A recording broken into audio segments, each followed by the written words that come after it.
Hi, I'm Warren Zenna, founder and CEO of the CRO Collective, and welcome to the CRO Spotlight Podcast. This show is focused exclusively on the success of chief revenue officers. Each week, we have an open, frank, and free-form conversation with top experts in the revenue space about the CRO role and its critical impact on B2B businesses. This podcast is the place to be for CROs, sales and marketing leaders who aspire to become CROs, and founders who are looking to appoint a CRO or want to support their CRO to succeed. Thanks for listening. Now let's go mix it up. Hello, and welcome to this episode of the CRO Spotlight Podcast. This is Warren Zenna, the founder of the CRO Collective, and I'm excited today. We have a great guest, Jaime Ruhl. She's the Chief Revenue Officer of Emergn. It's a technology consulting company. And Jaime is great. We had a great conversation. I'm getting a lot more of this. I'm actually happy to say people are asking me if they can be on the show. And I don't say yes to everybody. But, what happens is sometimes I talk to people, I'm like, yeah, this would be great. So Jaime's here, and we have a great conversation we had. And I want you to listen to it because we get in the weeds a lot about what it means to be a new CRO and how to get that ball rolling and all the challenges that go with it, particularly when you're not in a SaaS business, when you're more of a consulting business. So if you first don't mind, tell the audience about you. What do you do? Where do you work? How'd you get there? A little bit more about that. Yeah, of course. Thank you again for having me on. Jaime Ruhl. I am based in Dallas, Texas. So my current role is I'm the Chief Revenue Officer with Emergn. I was previously the VP of North America global sales for them, and I've been with them for a little bit over a year. I've been in the sales industry and a technology services space for over 15 years. I've been in sales for about 20 years, so kind of fell into that naturally, I would say, or by default. So early on, I played sports growing up. I was always kind of in customer service roles, even in college. And coming out of college, I studied, public relations and psychology. So I always had an interest in talking to people, understanding their stories, learning a little bit more about them, what makes them motivated, what makes them tick. And I wanted to get a job back in Dallas where my family was based. And I ended up in the sales role and never really looked back. So that's how I ended up in sales. And I've grown throughout the years working for, I would say, small organizations, very large corporations. I've worked for startups in the past, worn multiple hats. I think that's what's really helped me grow as an individual and look at things a little bit differently as a sales professional, is by kind of diving deeper into areas that I normally wouldn't have exposure to if I was just a individual contributor at a large corporation.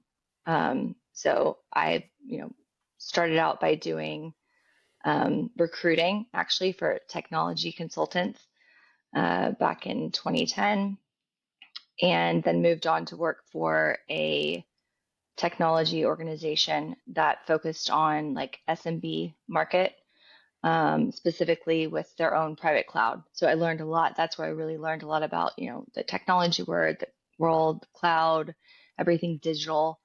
And then I built their sales department from the ground up, moved on to another organization that was also did the same thing, built their sales department from the ground up, and was an individual contributor, also a leader.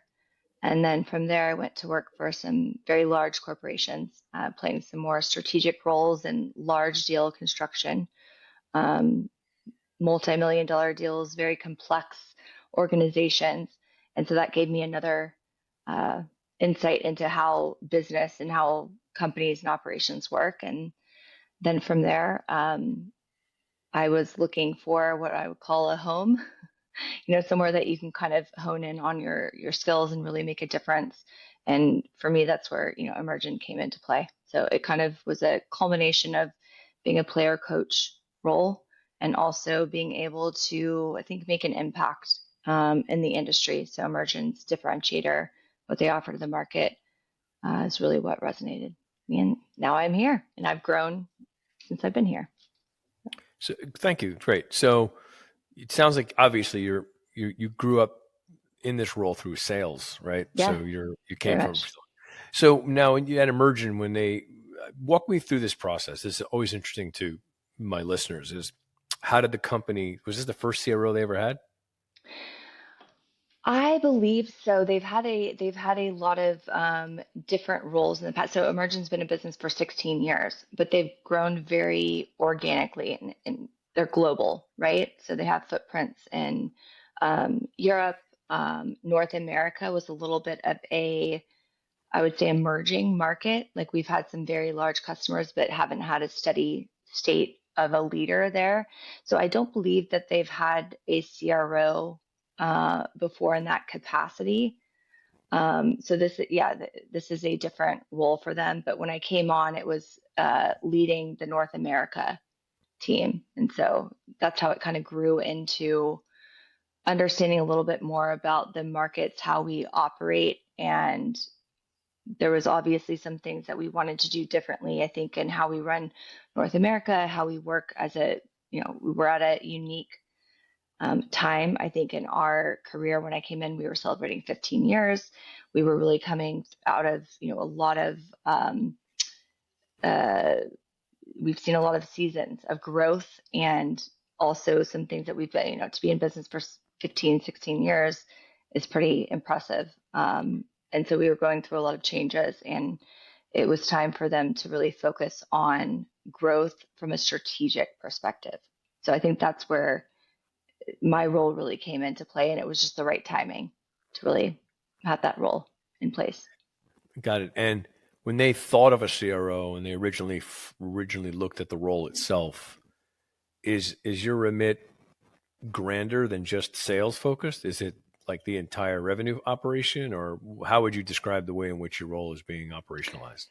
Yeah, that's a great question. I would say it's ever evolving, right? I think that's part of the excitement sometimes with being in this role with a large global company, but still small in the sense that it's private, and we have that big feel with the small aspect. But yes, coming in, it is very sales focused, but it is also very focused on marketing and also go to market.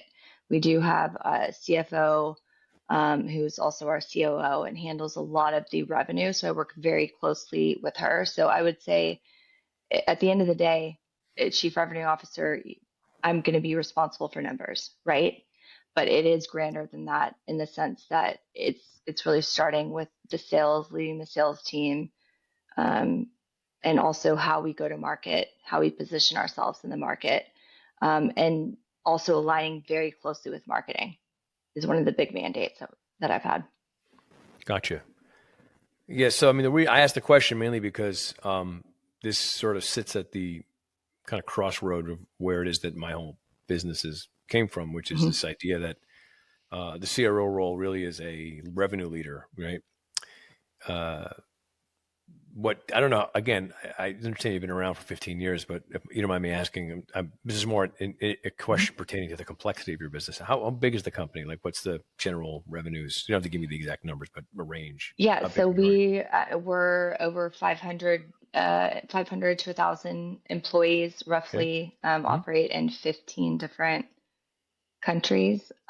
We work with, I would say, some of the top like Fortune 10, Fortune 500 companies. From a revenue perspective, I'm not sure the exact number, but we're definitely, I would say, between that 40 to 100 mark. So Okay, yeah, great, we're perfect. That's yeah, great. That's good.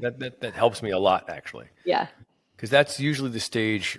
What you just said, that range, and I know it's wide, but in fact, it's not. It's That's usually the stage at which most companies think about hiring their first CRO, right? Because this is where the operational complexity becomes such that it necessitates a bit more, like you already used the word a couple of times, strategic thinking about the business as opposed to more just a hammer and a nail, which is get customers, bring them on board. And it can take companies different levels of time. Some companies do this really quickly. I mean, it's happening now because companies grow faster now than they used to for many reasons. But you could see a company becoming a 40 or $50 million company in like 2 years now. It's kind of crazy. It is The, crazy. the economics have changed quite a bit, right? And it doesn't mean as much, right? I mean, when you're offering new employees $1 billion to start at Meta, like the world is different, but still the complexity doesn't change. I mean, a company that it's at 50, 60, 70, 100 million in revenues is still a complicated business in a lot of respects Very much because so. you have a marketing organization now, you've got a lot of customers, you have a whole slew of different complexities that make the company harder to run. And one of the things that the CRO role is intended to do, from my perspective, is bring some order to all that, right? And the switch over is hard for people like yourself who come from a sales function, and your expertise is in sales and building sales teams and growth. It's not uncommon for a company to choose somebody of that type to run a business. But the challenge is now, you said it yourself, right? You're always going to be measured by a number, and that's not, frankly, not always the case. I mean, Yep. a lot of CROs are, in fact, the whole business is being charged with a number. I mean, you have to grow and all the things that come with that. But there's different ways the company grows. It's not necessarily always getting new customers. It's also, how do you make sure that customers stick around longer, or that they're profitable, or that it's the right customer, and that the customer buys the products that you sell and has the problems that you want, and has an interest in continued use of your offerings so that you can grow them and develop them into new Yep. opportunities. And sales organizations typically don't think that way. They just want to get a new customer, right? They want to get a new customer in the door that has a certain ticket size, mainly because they're being charged a quota and they want that quota to be reached. And those are very flat metrics that they're effective to get people to get new customers. But if you look at the larger business, I want to have that kind of more sustainable business growth, which is, all right, fine. It takes us a lot of energy to get new customers.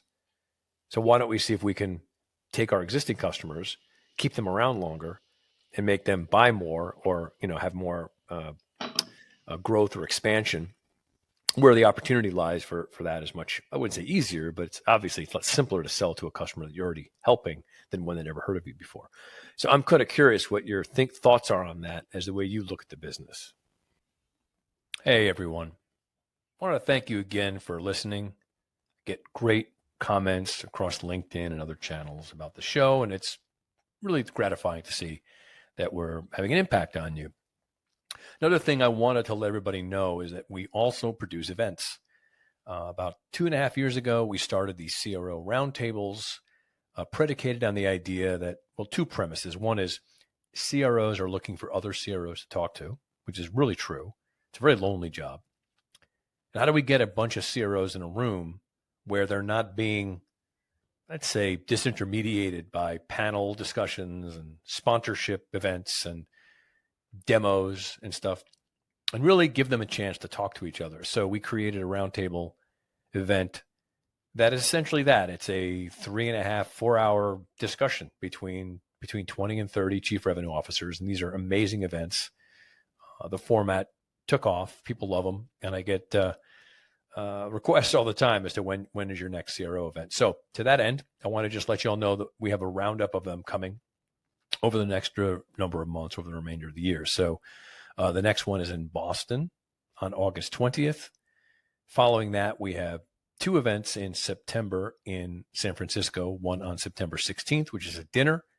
And then we have another roundtable in San Francisco on the 17th. And then we're going to have one in New York in October, probably mid to late October.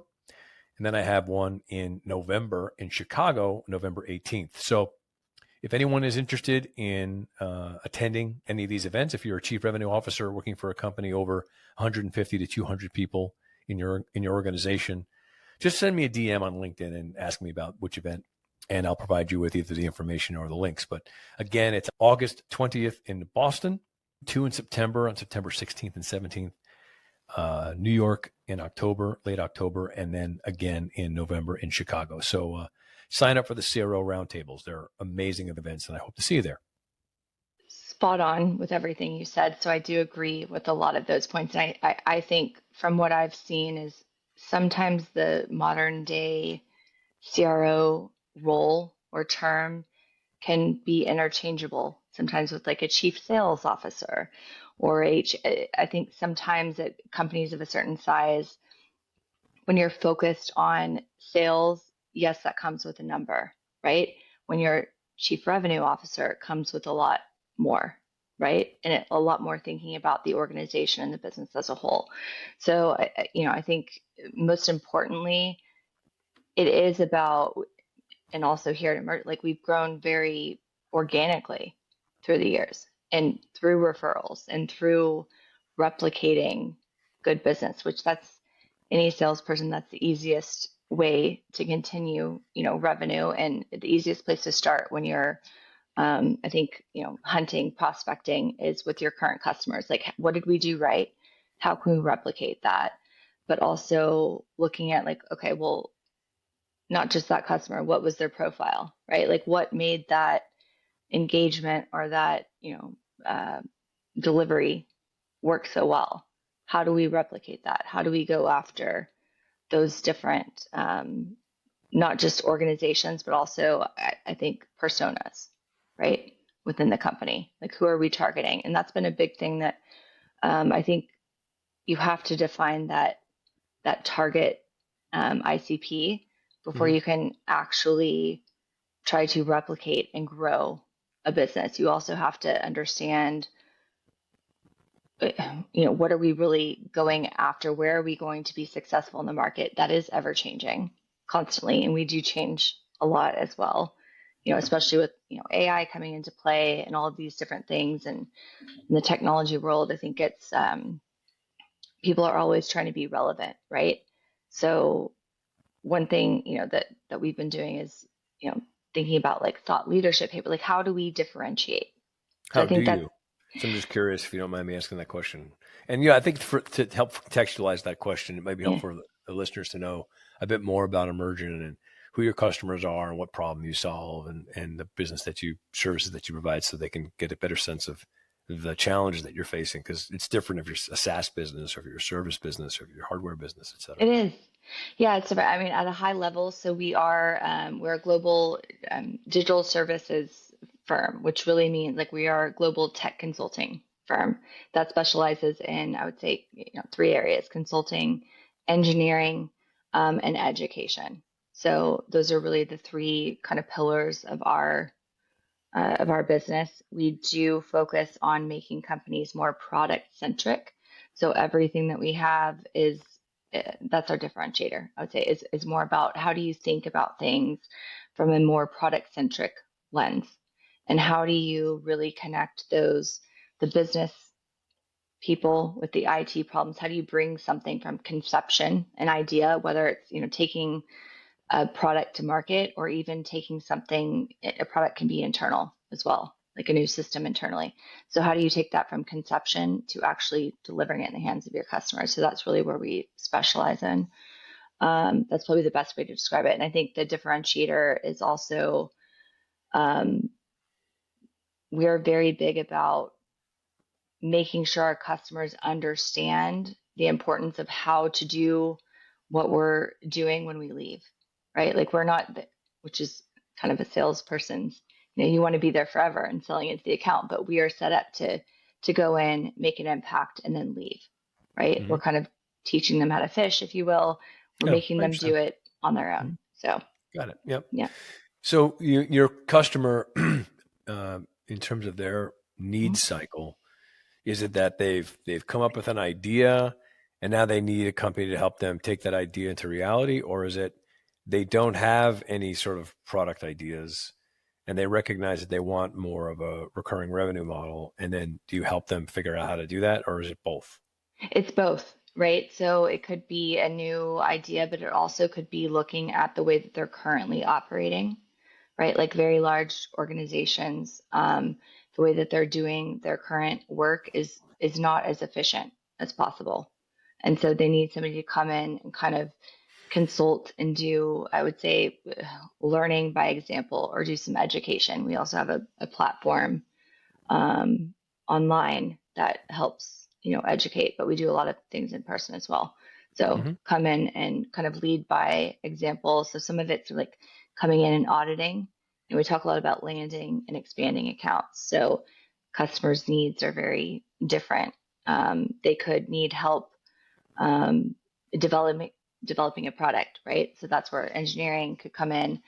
Um, but a lot of it is going to be around, that kind of product centric lens, like something that we're doing is not working as efficiently as it should, or we need buy-in, from our leadership, or we're not getting to market fast enough, or what we're doing is not working. We need to be faster. We need to be more efficient. So that's where we also see a lot of customer needs. Gotcha. Okay, so I'm curious to know, like when you got this role, what was the circumstances? Was it that they recognized that they needed one and they came to you and said, "We want you to do this," or was it more collaborative and you said, "You need this, I'd like to do it"? Like how did that happen? So you mean the CRO Yeah. role? Yeah. Yeah, I think it was actually a natural, I think, evolution, in how things played out. We were going through some changes in how we were going to, from our CEO, right? And our CEO is very transparent in how he leads the organization. So he'll talk about, future state. So it was always on the map that there could be a CRO, potentially. That wasn't necessarily in my mind like, hey, I need that role. I want that role.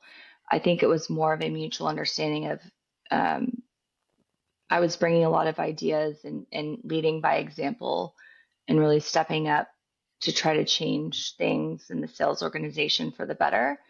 And that was recognized. And then I think the timing was right as far as them wanting to make a more strategic move Hmm. in advancing our growth. And it actually happened pretty quickly and organically, the way that we talked about me moving into this role. But yeah, it worked out. So I would say Yeah, it happened very naturally.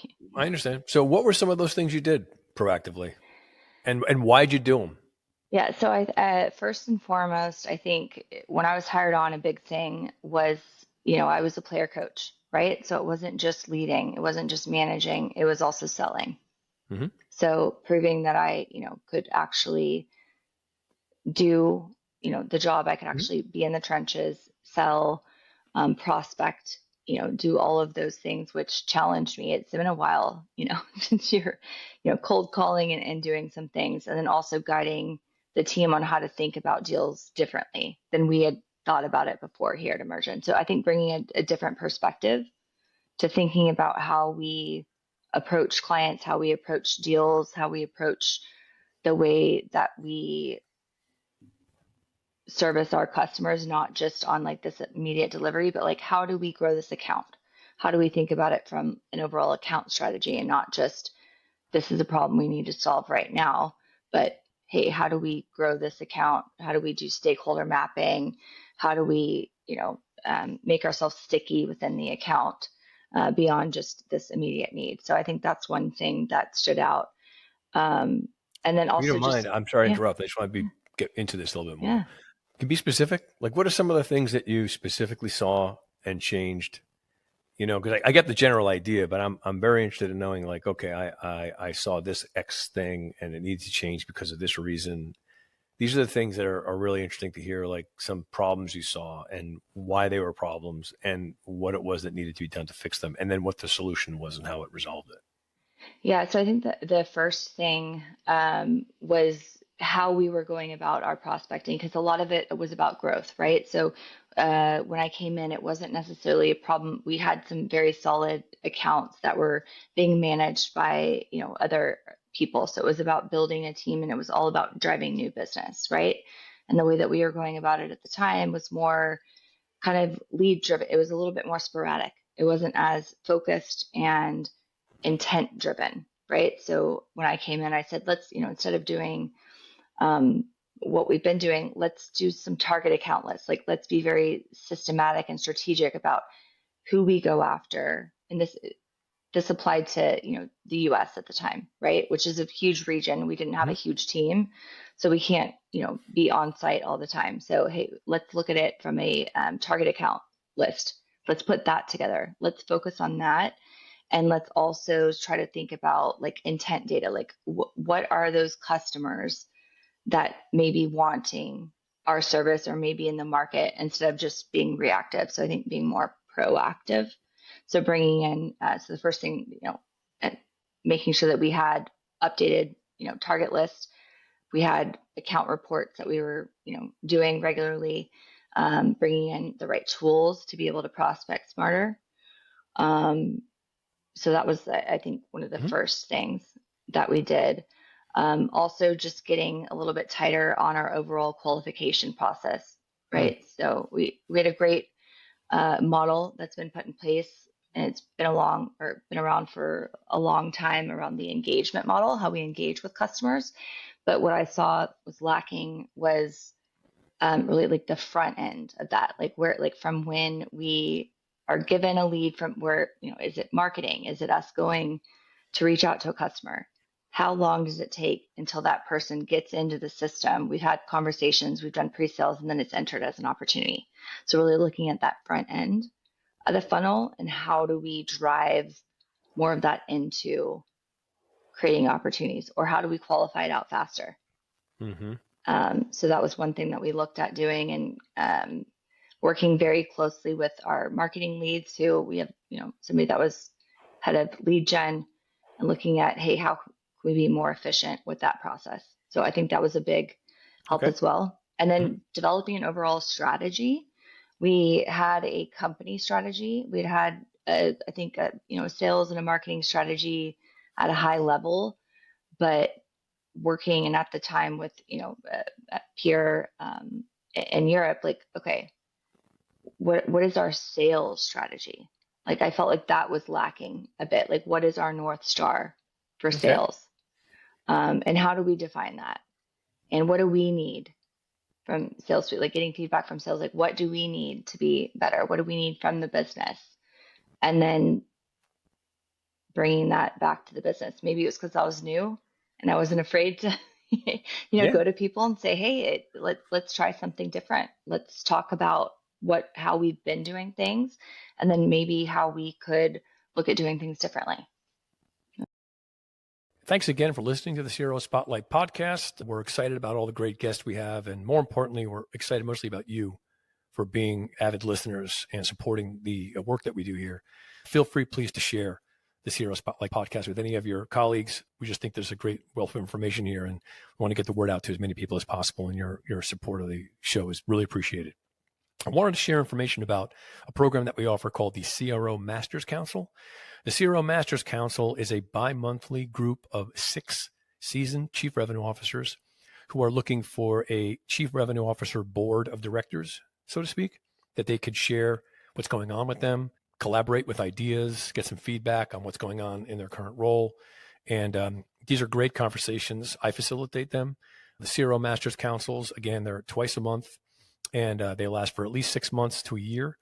So if you're interested in having your own CRO suite, your own board of directors of chief revenue officers, it's a private, confidential conversation that we have. It's infinitely useful. Imagine having a room full of other chief revenue officers you can talk to and say, hey, I'm working on this, or have you guys figured that out? Or I'm having this issue right now with my business or my results. These are just invaluable conversations with chief revenue officers. Chief revenue officers have a very, very unique role. It's a very lonely job, and only other CROs understand what you're going through. So that's why we created this program. So if you're interested in being a member of the next CRO Masters Council, which we have a number of them being put together right now, just go to my LinkedIn and DM me Masters or Masters Council, and I'll follow up with you and set up a call or send you some more information about it. Looking forward to seeing you there, and thank you. Gotcha. Great. And how many salespeople do you have in your company right now? We have about 10 dedicated salespeople, but we have a lot of I would say, some of our SMEs or our delivery folks that have accounts that they've been involved with for a very long time. We'll still kind of manage that from a relationship standpoint. So we're involved, but not, I would say, not as much from a prospecting level, but that is also something that we're working towards, and getting sales more involved in that, and how we can spread deeper into the account. Mm-hmm. Are you still selling? Do you still carry a book of business, or no longer? Yeah, that I do actually currently. I think that's one thing that we talked about, and I think being a leader, like, to be fair also to the company and the people that I'm leading, I would rather spend my time helping them be successful than me just say, hey, look at me. I've got, X amount million in sales, but I haven't helped you yet. Right. So it's No, a I get balancing that. act. No, totally. This is an interesting topic because, I have an opinion about this. Hmm. I agree with you that I guess initially, when you come into an organization, particularly in a sales leadership role, it makes sense for you to dig in the weeds a little bit and, sell because it's less about you making money. It's more about just, I want to learn how to do it and see what Yeah. it's like to deal with customers from beginning to end because it'll just give me more information about the process. And I'll be able to speak with a lot more experience from doing that than just making up stuff. But it is a dangerous thing because, I've seen this a lot. So, a lot of my clients, as you can appreciate, they went into the CRO role from sales because it's Hmm. usually where people are picked from. That's changing quite a bit, frankly, but that's another conversation. Hmm. But if you come from sales and that's your strength and you closed a lot of deals, and because you close deals, you become attractive to certain people who obviously like people that do that. There's skill sets that go with it that transpose themselves across other parts of the business. So that makes sense.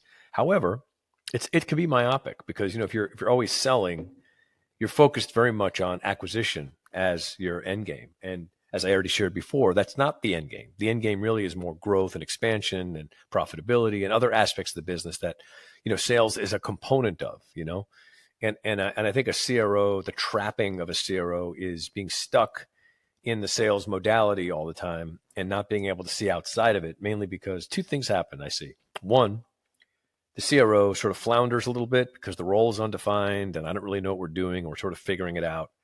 And so insecurity sets in. So it's like, well, I'll just sell then because I'm really good at it. And I'll always be congratulated for bringing in money and it'll sort of like help me to kind of, maintain some degree of credibility within the organization. But it wears thin after a while because you need to do things outside of that. And if you don't have clarity about that, if the company doesn't have clarity about that, then, you know, the default is, well, I don't know, you figure it out. There's this sort of weird thing that happens with CROs, which is I don't know, you tell me, Yeah. you do it, you figure it out. Well, he'll figure it out or she'll figure it out. And there's a danger there. So this is where I was asking before is when you made the shift and you clearly made some very, organic and wise, kind of investigations and some changes to things, which led them to think, wow, Jamie's really smart. We should probably have her do this stuff. If I were to ask your boss today, Hmm. define the role of CRO, what would your boss say? He would say CRO is responsible for, I would say, everything customer facing, like to be simple. So Hmm. everything, whether that's, go to market, um, how we price deals. Obviously, we involve our commercial team, but how we price deals, what our profit margin is, what our revenue is, and also a big thing for us is how we work with marketing. We have a very established like marketing team. We've gone through some changes, but I would say that's that also is encompassing and Sure. It's customer critical. facing. It's very Yes, it is. critical. It is. Yeah. It's the first thing that most customers see, or it should be. I think Yes. that's an issue with Exactly. B2B these days. Is it's not, but it's usually some SDR is the first thing they see, which is kind of silly. But Yeah. it's a different conversation again. But I actually am curious. Do you have an SDR organization or no? Do you use those people, those type of things? We have tried some things in the past, I believe, and we at one point had outsourced. We do not have, I would say, an organization. We have what we call we have one individual who is our BDR, and we're kind of developing the role around him. So he is supporting us globally. It's something that, again, one thing that I was really big about is I don't want to just build an SDR organization. I don't think we're at the point where we need that. We need to figure out kind of how we connect with marketing and sales. Like, what are we trying to solve for is the biggest issue, right? Yep. Like, why Yep. bring in a team if we don't know what we're solving for? And Hmm. so we are looking into that function, but right now it's one individual who I don't even think the role of SDR encompasses everything that that individual does. They Yeah. wear multiple hats. Yep. So it's and also fills in for our client partners who are salespeople sometimes, and it's Hmm. getting exposure to that role. So Yeah. Yeah. So I agree with, by the way, the definition that you shared. I think you succinctly said it as good as you could, which is it's all customer facing things. And I think that's true. It's, if I were to be, which I do, when I am consulting with my clients about this, I tell them that you should take a look at the way in which your customer interacts with your company from the first moment they hear about you in any way, shape, or form to the moment that they advocate you for somebody else, right? That's the whole entire thing. So how does your organization touch that person from that entire life cycle, right? So if I'm in the marketplace and I represent the customer that you're targeting, and it should be, my view, less demographic and firmographic, but more painographic. It should be. Yeah. Do I they like that have the word, pain pain? graphic. Do they have the pain? Yes. Are they experiencing the pain that it is that your company solves? And are they seeking a solution to that pain right now? And then that's the first thing.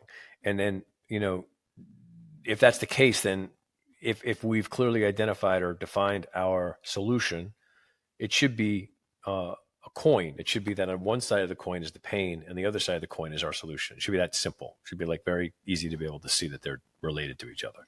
That's one. And the second thing is, now that we know that's happening, then there's other economic factors, which is, what's the price point of what we're solving, and is the company at the size that we need them to be in order to be a customer, and do they have enough sort of let's say long-term potential to be with us where we could either continue to help them or expand the way we help them.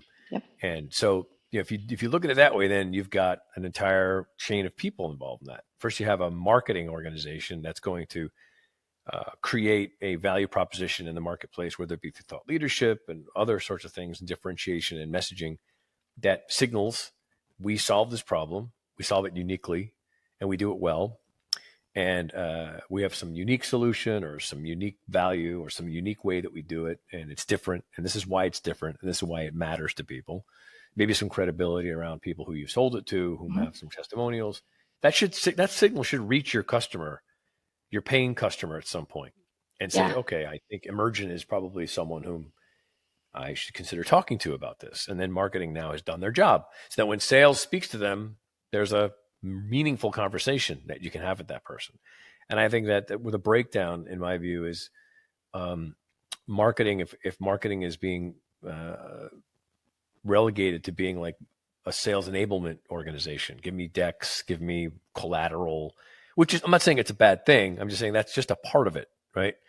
And so when you think about marketing in that respect, how are you putting that to work in your organization right now? What are your thoughts on that? Yeah, so I view marketing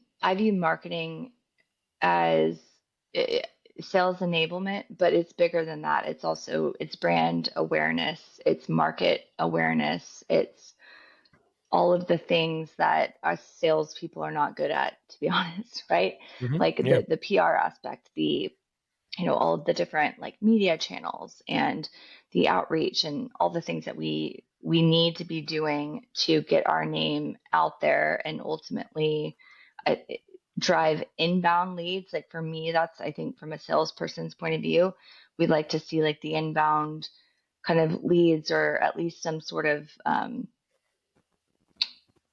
something that we can hook on, right, to reach out, right, whether it be a webinar or a thought paper, something that we can leverage as an asset in reaching out to customers. I don't think it's as much as just pure messaging. I think that that's not doing them service. Like that, yes, they're very involved with helping with messaging and positioning. Also, we have a brand team that helps with like decks and things, like they're a part of the marketing function. That's super important. But marketing to me is much bigger than that. I think that's been one thing in my career that I've learned is like sales and marketing need to be absolutely aligned, because if marketing doesn't know what sales is doing, and vice versa, exactly, then it's not going to work. Yep. Then we're working in silos. It's the case. It usually is the case. Yeah. The silo between those two organizations, and I'd say, frankly, even the customer success organizations, or let's call it the account management organizations, tend to be too. And I've worked in so many companies where literally the sales organization and the customer success organizations fight with each other. Yeah. Thank you so much again for listening to the CRO Spotlight podcast. This podcast is an important plank in the CRO Collective communication strategy, and we're really thrilled to have such great guests on here. So listening and sharing the podcast with other people is really vital because we want to get as many people listening to this great stuff as possible. A couple of things to note.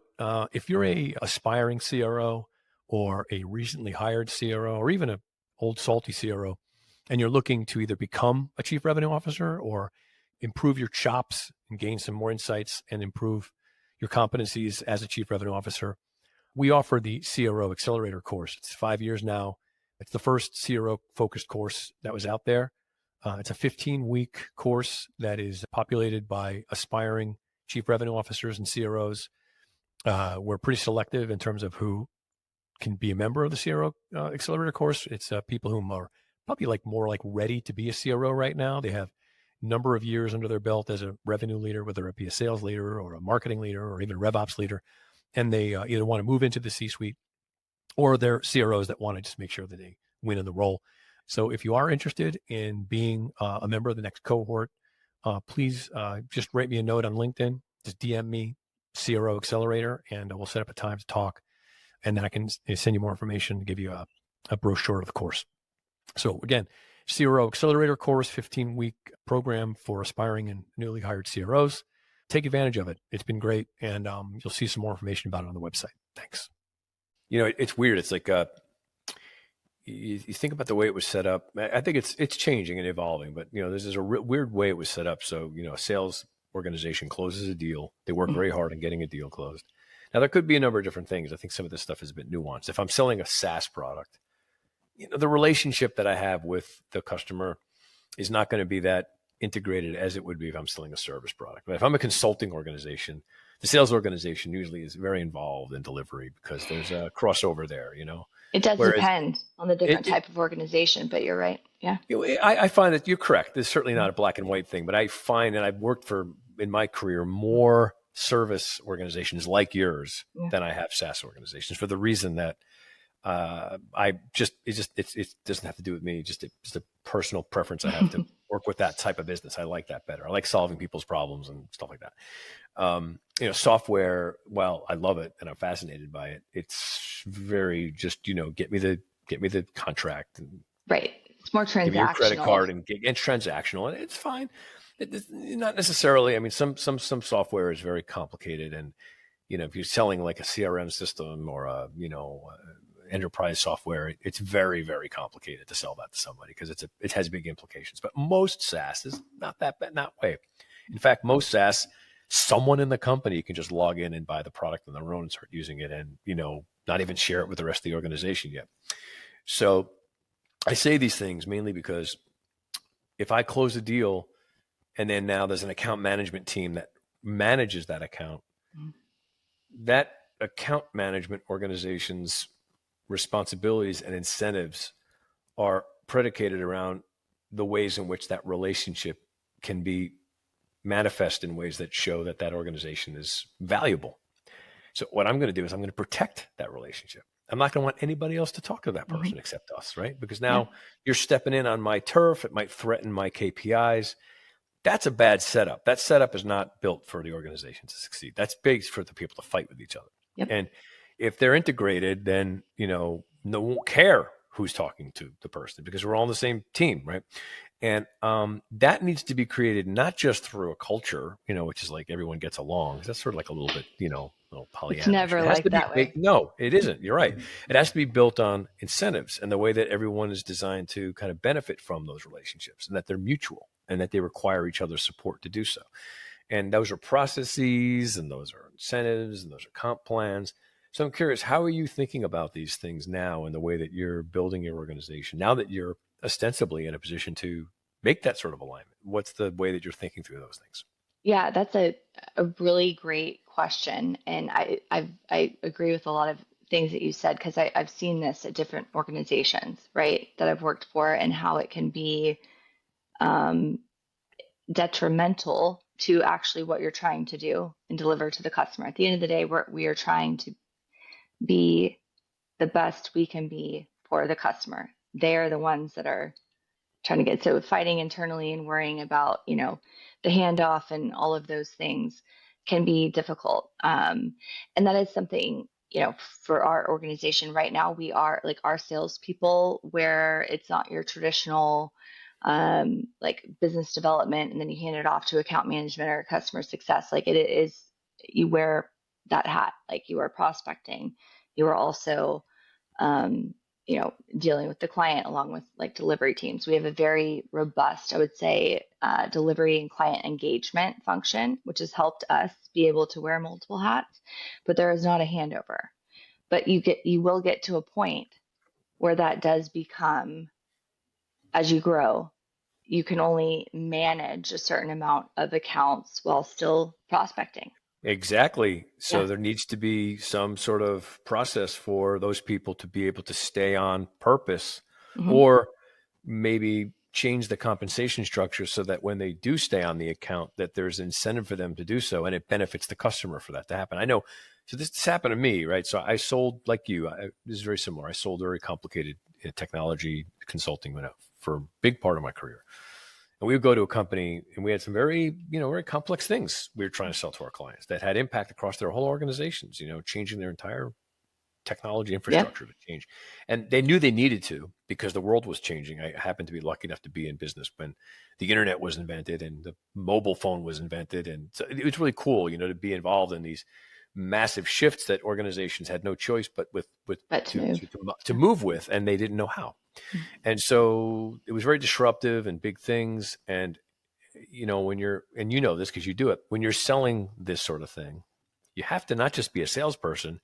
You have to be sort of like, in a way, you have to be sort of the product. You have to be the person that they want to hire because they want to have confidence enough in you that you can talk about this confidently that they'll want to hire you.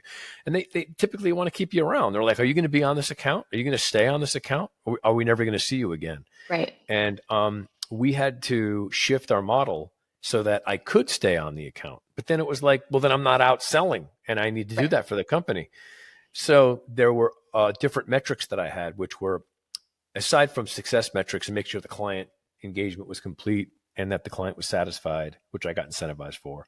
It was also for then, how could I then help explore ways in which that client could buy more things from us or expand the way that we serve them? And I invariably was pretty good at doing that. But now all of a sudden, I had 3 clients I'm working on. I'm not selling new business at all anymore, Hmm. right? So it's either like find more people like that or pull me out of the client, right? And this is a very sticky problem. And it's not one that's easily solved. Sometimes you have to basically tell the client that, look, I will be with you for this period of time. Right. And you will have a customer success manager whom I'll introduce into the picture early enough that you establish a relationship with this person so that when I leave, you feel like you're in good hands. I'm not just like walking out the door and bringing somebody new in. There has to be like you're carrying the baton together for like a longer period of time while you're running the race together so that there's a little bit more of a smoother transition. And I think companies can be really clumsy with that, I agree. So I'm just curious, like how you're managing those sort of things. I, I think that that's probably one of the biggest, I would say one of the biggest issues when companies are at that phase of like really growing and trying to take things to the next level. That can be where you fall short, Yeah. right? So one thing I think, and this is not just something I've done, but one thing that we have always been big about is surrounding the customer. So sometimes that can be like from a sales-minded individual, it's like, hey, well, sales, you want to be involved in an account. But we are very good about bringing in, that can create its own issues, right? Like resource Yeah. problems. Yes. But we are very good about surrounding the customer early on so they feel like it's a team. And one thing that we're doing now is kind of, I don't want to call stakeholder mapping, but like that power mapping kind of. It's like, hey, we're working on a deal. You're the one that's going to talk to him about that. We may all be on a call, but like your responsibility is we really need to, talk to him about the technical specs. This might be one of the SMEs. Your responsibility is to, work with them from a commercial perspective. That will be, our client partners. And then maybe we introduce one of our head of product or something just so that they know that they have a bigger team behind them than what they're actually seeing on a day-to-day basis. That's how we manage it right now. And I do think that's a good way to do that. But again, you as you grow, it becomes a resource, It's tough. issue. And It's hard. and a It's hard to metrics. find people that know how to sell that way. Yeah. And I think those people are at a premium now more than ever. I think that It's a rare find. it is, and the reason is because, and again, I'm an old fogey. So when I grew up, we didn't have any choice. We had to do everything. I Right. didn't have all this technology and people and stuff. It was just, that's what I did. I got on the phone, I prospected, I got business, I You closed the did it deal, all. Yeah. and it was fine. I mean, that's how I'm used to doing things. In fact, I wouldn't want anybody doing that stuff for me, to be straight with you. But I talk to salespeople now who are in their 30s, and they literally say that's not my job. I don't do that. And they're not saying it because they're arrogant. They're not saying it because That just hasn't been their that's how they've been responsibility. trained. That it's not their job. It's like me saying to them, go make the coffee or something. They're like, I don't do that, Right. And so they've been kind of conditioned to feel like there's a component of the job that they run that is, in my view, it's important. But if you're a halfway decent salesperson and a decent SDR organization brings me a warm lead, it's easier for me to convert that than to try and convince somebody that they need to. It's not the same thing. It's a different skill set, and so the people that can do that, first of all, they tend to be older Mm-hmm. because that's what they did. Yep. Right. And, they don't want to hire old people anymore. They want to Yeah. hire younger people. And so there's that, which I think is crazy, but that's the way it is. And, there's also other weird thing I'm seeing too, is that if you're older and you have those more, let's say, full cycle sales skills, while you may be usually really valuable to the organization in that respect, you may also not have as much technical chops as younger people do.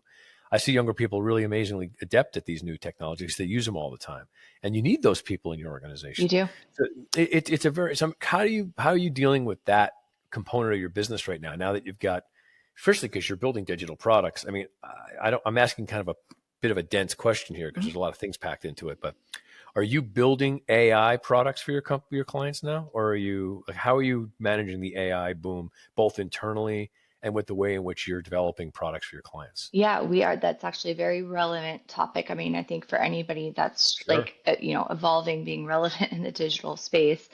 Um, and one thing that I think is important is we are still honing in on what is that go-to-market strategy, right? Because we don't want to be every other company that's like, hey, we do AI, we do AI. A lot of times corporations, they know they need it, but they don't know what exactly they need. So yes, we do have a great AI capability. We do build products. We are leveraging tools, actually doing it in-house and for customers. But I think what we'll end up doing in the AI space is going to be beyond just the building factor of that. It's going to be more around the governance and the change management piece.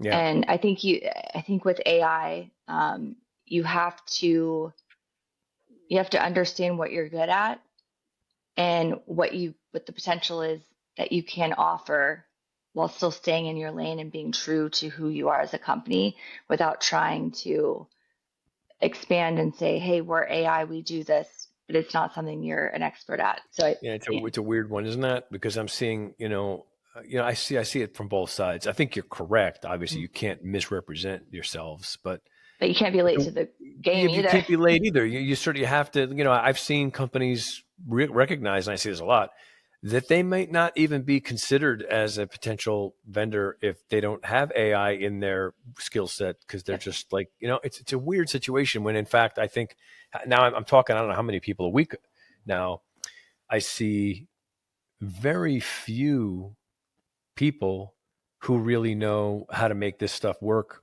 as effectively as people claim. Yeah. And there are a lot. There are people who are brilliant at these things, and like it's mind blowing, and I'm glad to be associated with them. But you got to be very cautious when you see a company has the word AI and a little cute little star next to the thing and their logo. It's like, well, what does that mean? It's like pixie dust on it. Like, Exactly. what is the way in which this particular technology is being leveraged? And is it meaningful enough that if you took it out, the product wouldn't be as good? And would you notice it if it wasn't there Yep. anymore, or was it added in there because you just sort of have to? And I think in your, I would say, I know you didn't ask me, but in your case, you have a unique opportunity in that you're consulting. So there's a pain point in the marketplace right now. If I'm building a digital product, it's likely that I'm going to want it to have some AI components, or else it's not going to be a viable product. Right. So your company's ability to be able to articulate and consult on how those things can be done is going to be a big, Well, also build it too, necessity. Yeah. right? But Yeah. also not be, we're not trying to go to market as an AI company. I think that's the difference sometimes. Like, like you said, the star, the pixie dust, right? Yeah, We're not going to it's have true. I that. see a lot of this Yeah. nonsense, but I see a lot of brilliance. I mean, I'm really seeing some things right now that Which you I have, like. I mean, you have to be, and this is something we actually started thinking about like over a year ago. So it's good that we were, started to kind of build that practice. We do have some pretty cool like case studies. They're not as they're kind of unique to the customer on what we built for them. So that's the cool stuff that we do. But also, we're competing in a world, where everyone is saying that they do AI, right? There's Yeah. also, every big consulting firm out there says that they do AI. So I think from us, when I think about it from a go-to-market perspective too, yes, we have these capabilities, but we have to be really good about how we differentiate and make sure that we're really clear on what we're good at and what we can really help you with. Because Yep. if we don't do that, we're not going to help the customer. We're just going to be another, name on the RFP It has to list. be something valuable and unique and Yep, measurable and evident to the customer that particular feature is one that makes a difference. And it's, exactly. you know, And adds so value. we're running out of time here. I want to make sure we get to a couple of questions before we leave that are important. So, okay, you got a lot of people listening to this that are either just getting hired as CROs or they're thinking about being a CRO. What are the top 3 things you'd say to a person who is just starting a new chief revenue officer role, and some things they should be thinking about, or some advice you can give them that would be helpful for them to get successful as they start? Yeah, that's a great question. I think I still think about that sometimes too, right? How can I always be better? I think the biggest thing for me and it is to surround yourself by people that make you better, right? So don't be afraid to ask questions. Don't be like, you don't have to, just because you're a CRO doesn't mean that you know everything about everything, right? Like you are reliant on your team, on your colleagues, on understanding how they work, how they operate, and ultimately how you guys are going to work better together. So I think having that open dialogue, that open mindset, and really kind of challenging yourself to think differently, maybe what you thought was going to work, that might be a great idea, but get feedback from others, get input from Mm-hmm. others, and don't be afraid to say, hey, why are we doing that? Not just because that's the way that things have been done, but don't be afraid to challenge. Mm. Ask me, ask why. It's okay to ask why. Okay. And it's okay to also say, hey, I don't quite understand. Like, help me understand so I can be a better leader. I think those are things that sometimes, and at least I thought before I was in this role, that if you ask those things, it makes you seem like you're not as much of a leader, or you're, not leading the charge. But I actually think it makes you stronger. I think it makes you lead with, empathy and example. Like you're trying to be a leader by understanding and having an open growth mindset. It's very, uh, term that's used all the time, but being open to continually No, it's great. I learning. love it. Yeah, Yeah, no, it's 100% right. It's like, I think I see new CROs start and they have this perception that they're supposed to appear a certain way, right. which, is probably kind of true, It is in a but sense. You do have to, in a but sense. but there's more nuance to it than I think people think. I think, there's this sort of idea that, like, we've heard this before. It's an old, trope of like, there's no such thing as a stupid question. And it probably is ultimately really true. Yeah. But I think that it's something that at that stage, you need to really take that to heart, because, if you don't understand something, first of all, it doesn't mean you're stupid. Yeah. Or if you want to understand it in a different way, maybe what's being told to you, you're thinking about it differently. Yeah, it's exactly. not that you don't understand. You may not just think about it the way that they do. Yeah, I have an interesting exercise I do with this one. Like, this might be interesting. Mm-hmm.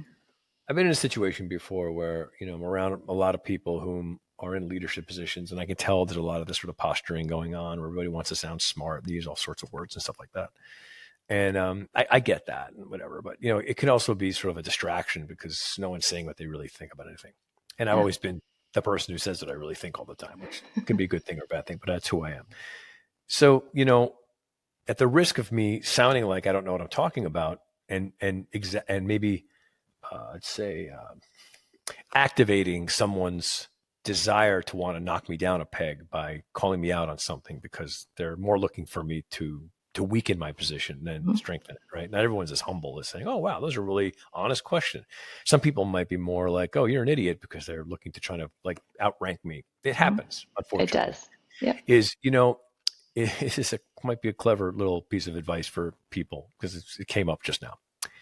If you're in a situation where you're in a leadership meeting, you don't know something, you really should ask because you need to know. The way you can do it can be a little interesting. Instead of saying, I don't know this, it could be, it would be helpful for me to understand why it is you made this decision. Exactly. What was the strategy behind this decision? So you're asking the two questions at the same time, which is like, what the hell is this? And two, why was it created? And they'll answer the why question and you'll get both answers. And the second thing you'll get is you'll understand why, and many times find out that it was a dumb reason and you can fix it. So, there's a lot of interesting ways you can get underneath things without having to be as direct about them. I love that repositioning. And that's how you have to do it. You can't just come out as a leader and say, I don't understand that. It has to be said in a way that's interesting. Can you tell me more about why we're doing that, or how, like, what is the purpose? What drove this decision? What was the strategy behind this decision? Yeah. Tell me how that thinking came about. Exactly. Walk me through that, right? Kind of thing. And then people will, and you'll get a lot more than just what it means. Yeah. So anyway, just a little thought. Any other final thoughts on that question? Yeah. I think also, leading by example, I think is a big thing, right? It doesn't need to be like, it doesn't mean that you have to be the top salesperson or you have to be, but just lead by example has been something that I've always been really big about. So if you want something to change or you want something to be done different, like take that on yourself and show that in a way that is, you're not just saying you're doing it, but you're acting on it and you're making changes and you're creating results. So you're really leading by example by showing how it can be done and what can be done without saying, hey, look at me, like this is what I did or this is what I'm going to implement. Just do it, take action, and let your actions and your results speak for themselves. Ask for forgiveness, not permission. Yeah. Yes. I can be bad at that sometimes, because I'm always like, I want to involve people, but you do have to do that. Yeah. 100%. Yeah. And then I think also just mentor, like always seek out mentors. I think that's the only way that we continually grow outside of the organization too, is like, I've been lucky to have some people that I've worked with before, even just talking to you, like people that you really respect and they challenge you mentally, and they help you think about things in a different way. I think always seeking that out is going to help you be more successful in your role. Great. Well, I really appreciate you being here. This was a really great conversation. Lots of great things that you shared, and congratulations on your success. Thank you, Warren. And, sure. And I hope that continues to grow and expand. And, you own marketing and customer success and the whole Megillah in about 6 months to a year. And you're running the whole thing, the whole gamut. Yeah. So, Well, thank you, Warren. I look forward to keeping in touch, continuing to watch all of the success that you have. And I appreciate being on here. So, thank you. Thank you so much. All right. Have a great one.